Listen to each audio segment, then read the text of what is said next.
What is up, guys? Jake from One Hive here with a special episode.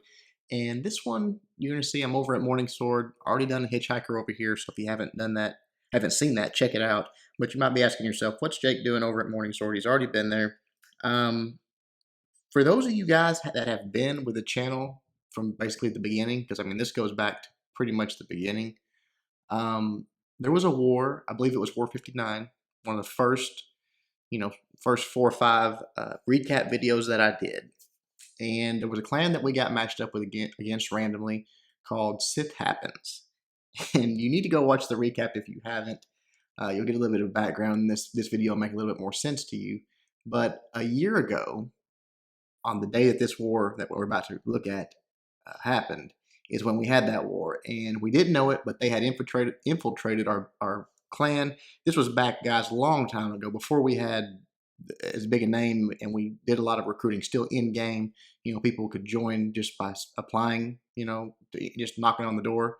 And they got in with a decent looking recruit, and we didn't know it and found out about it.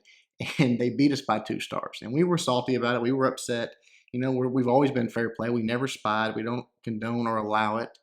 And it just is something that it always bothered us. I don't know why. I mean, we've moved on to bigger and better things, but there was always that sort of thorn, that little scab that reminded us of Sith Happens. So every once in a while, something would be said about it, and I guess not too long ago, a plan started formulating to hunt Sith Happens and take our revenge in the form of Morning Sword. Now, you guys know that a lot of old One Hive members and a lot of guys that were there for that war are in Morning Sword. So they sort of did it. And, a couple of guys, I think, came from One Hive that were not in our arranged matchup that we had this weekend with Dragonflower.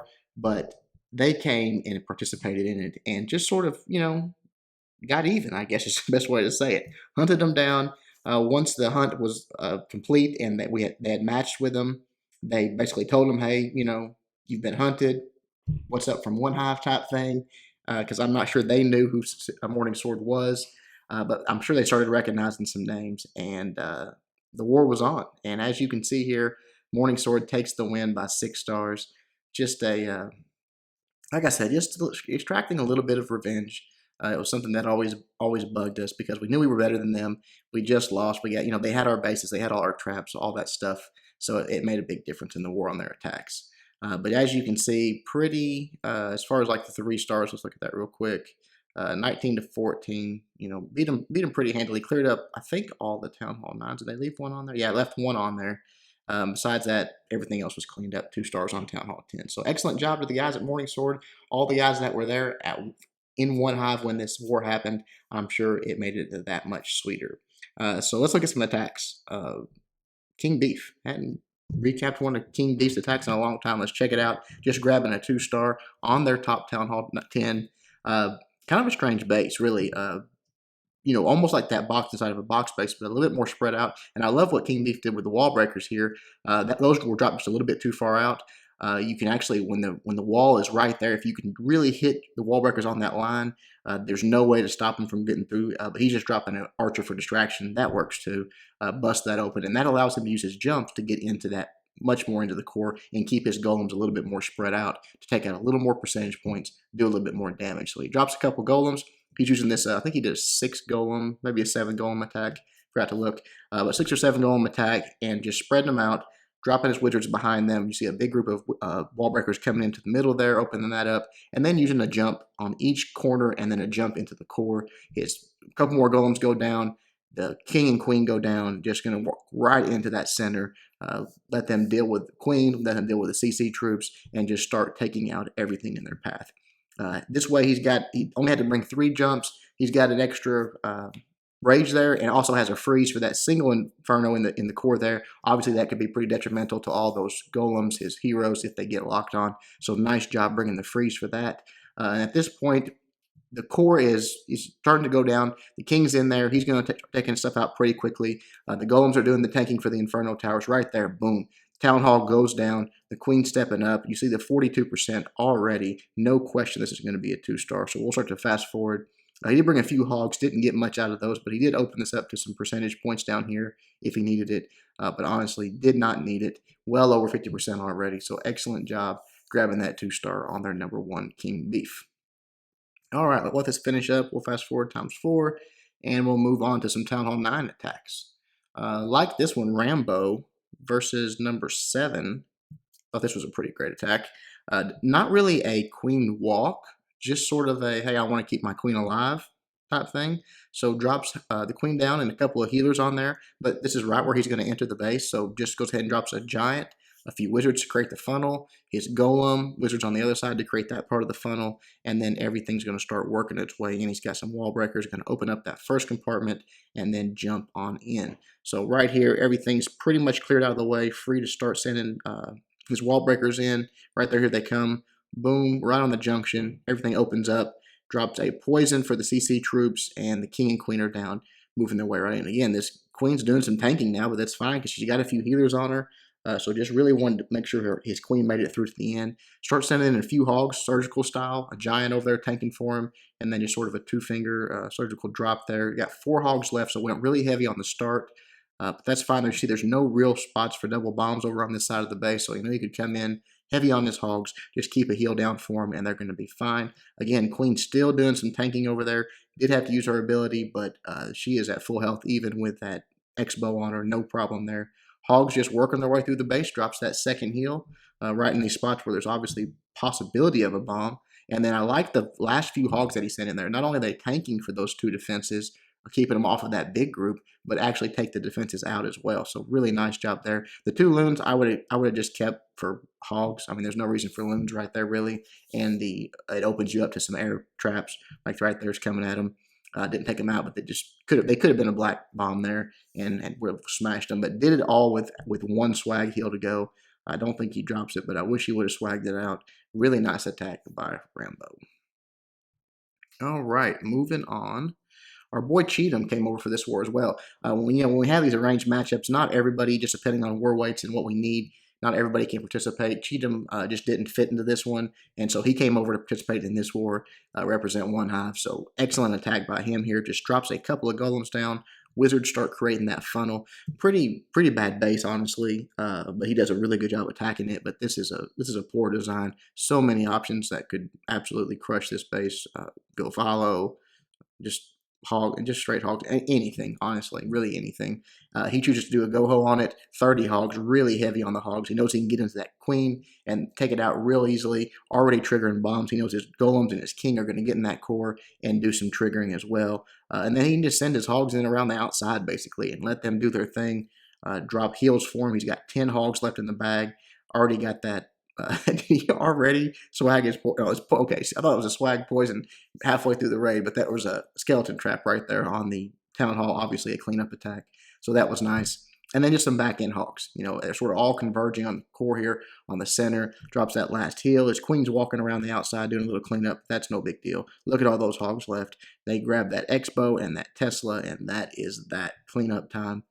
Really good job, Cheatham. All right, we'll let that finish up and look at a couple more.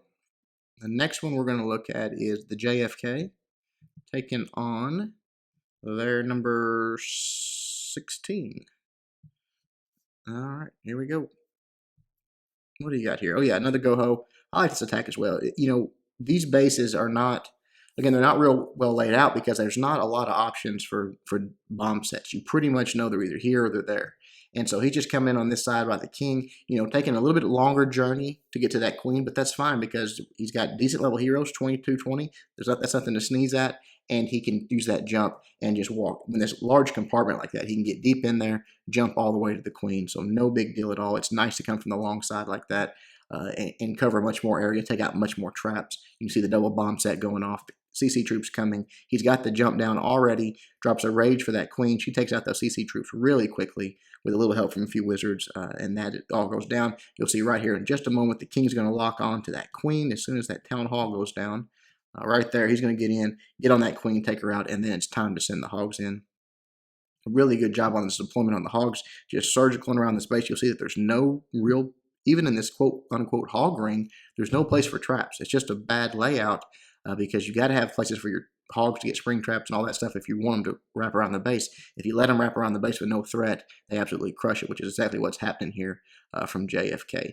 Finally drops a heal, I think right here. Yep, drops a heal for him. There's a chance of a single bomb in there somewhere. So just protecting his hogs. Again, though, with the 2 loons here, I would not 2 loons, unless there's a real specific purpose for it, you're better off just bringing a couple more hogs. You could drop your hogs in right here on that archer tower or something along the backside, or maybe even a giant just a tank for that archer tower and wizard on the back end. But really those loons, you just open yourself up to some more traps, and you're probably going to end up running into an air trap most of the time, as you see right there. It could have been a black bomb. It would have been a dead loon, and they really aren't that great for cleanup. But besides that, excellent attack. Just absolutely crushed the base. Love it. Good job to JFK. All right, fast forwarding through. This next one you guys are going to like. I just put that one in there because I thought it was funny. This base, this guy tried to do sort of a, like mimic that Town Hall 10 base that's so popular. Let's see, you'll know what I'm talking about when you see it right here. Boom. And Ruby brings this mass witch attack with a few golems, just rages it out, and just, I mean, absolutely crushes this base. Brings a jump to go in, doesn't even mess with wall breakers, and really a minute and 35. I mean, this can only truly be appreciated on ×4 just because it's so crazy to watch. They just go through this base like a wave. He's raging it. The CC's down, the queen's down, the king's down. All those witches, all those skeletons going through the core. The golem's going around the outside. He throws a few hogs in. I mean, look at this. Just absolutely crushes that base. Just witches for days. I don't know. I thought it was fun to watch in ×4. I hope you guys did too. Didn't want to cut Ruby short on his attack, but just watching a swarm go through a base like that in a minute and a half was pretty fun to me. All right, last one we're going to look at is Mayor Bosky. I think that's how you'd say that. This is interesting. Not a low Town Hall 9. I mean, you're talking about a guy with 30 king, 21 queen. Unless I'm missing something here, if everything besides his X-bows is maxed. Oh, it's got some mortars that aren't maxed. His mortars and his X-bows. But besides that, a maxed out base. High level walls, Legos and lavas. Just comes at it with a few golems. I think it's just one golem and his kill squad on this right side. Comes in, gets the queen down, king down. They're going to take out that. No, he does have 2 golems. I'm sorry. Yeah, 2 golems. He's going to take out that CC troop. And really the goal here is to get to these air defenses. So you see he drops the jump there, trying to pull them in, make sure that king and queen get there. Obviously, you know, he wants to get in there, get the air defense taken care of because he's got those 6 dragons that he's brought to. That's a big investment. This is a dragon attack more. I mean, to like a go drag. I mean, crazy. Uses the hogs down here with a heal to get to that last air defense, that stray air defense. This one didn't go down because the queen went out and went around, didn't quite create that funnel wide enough. She didn't go in and take that jump. Otherwise, that last air defense would be down, and this would have been a much smoother attack. But that being said, I mean, it's pretty smooth as it is. You're going to see here, drops those 6 dragons. They go right in. The queen is frozen there, but honestly, the queen would have just drawn the dragons in and drawn their fire. She would have went down in a few puffs anyways. Absolutely wouldn't have changed anything about this attack. But we'll start to fast forward here because he's got the dragons. He's got 1 rage for him.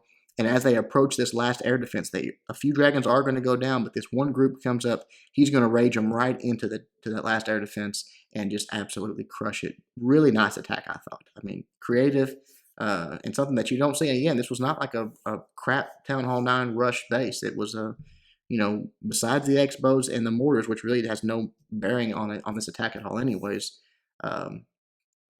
pretty smooth. I liked it, Mayor. Good job, buddy. All right, guys, that is it.